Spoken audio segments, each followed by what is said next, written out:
1490 WLCX, real news and great conversation for La Crosse.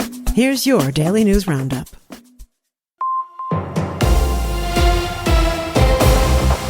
For Civic Media News, I'm James Kelly.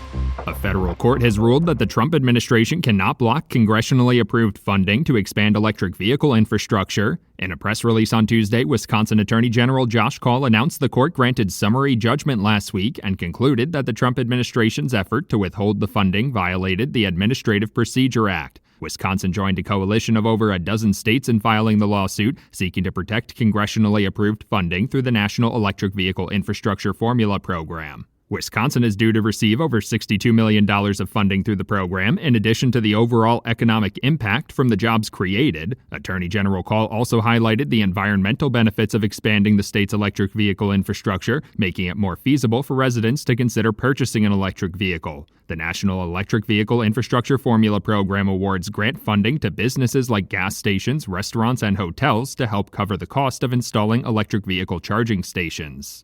The Wisconsin Natural Resources Board unanimously approved a rule change on Wednesday seeking to bring state regulation of PFAS in line with federal drinking water standards. The rule change follows regulations enacted by the Environmental Protection Agency during the Biden administration. Under the Trump administration, the agency seeks to weaken those regulations to reduce which specific types of PFAS contaminants will have stricter limits. The agency's 2024 rule set limits for the two most common PFAS contaminants at 4 parts per trillion and 3 other types at 10 parts per trillion. Under Wisconsin law, the state-level drinking water standard requirements must be at least as stringent as the federal requirements. With the EPA seeking to roll back those previous protections, Natural Resources Board officials say increasing state regulations will better protect residents from the forever chemicals. According to a WPR report, an economic impact analysis conducted by the Department of Natural Resources found that meeting more stringent state-level regulations would not cost Wisconsin any more than meeting current federal drinking water standards.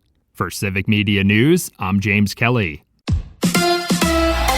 Badgers bounce back. Hi, I'm Mike Clemens with sports. College hoops. The Badgers had only scored 17 points at halftime. Minnesota looked like they finally were on their way to getting a win at Wisconsin. The Badgers came roaring back in the second half. Beat the Gophers 67-63. Wisconsin's Nick Boyd on what was the key in the second best comeback in Badgers basketball history. Down in that situation, down 18 at half, we just like, man, when we come out, we just got to communicate and just bring energy any way we could. So being physical, I think, really changed the second half. NBA, it's the Bucks and the Wizards tonight in the nation's capital. The NBA trade deadline now a week away, and ESPN's Shams Charania says more rumors about trading Giannis. The Bucks have indicated to rival teams that they would want as a price point a young blue chip talent in all of this. NFL, the Packers have a new linebacker coach. It's the Bills' defensive coordinator, Bobby Babish. The Dolphins' Jeff Hafley has now hired 3 of his assistants in Green Bay to join him in Miami. With sports, I'm Mike Clemens.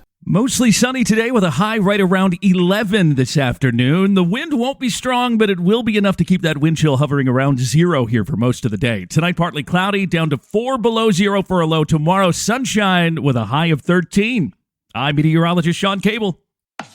That's your La Crosse News Roundup from WLCX. Find more news anytime at lacrosseeagle.com. Subscribe to this podcast on Spotify, Apple, or wherever you find your podcasts.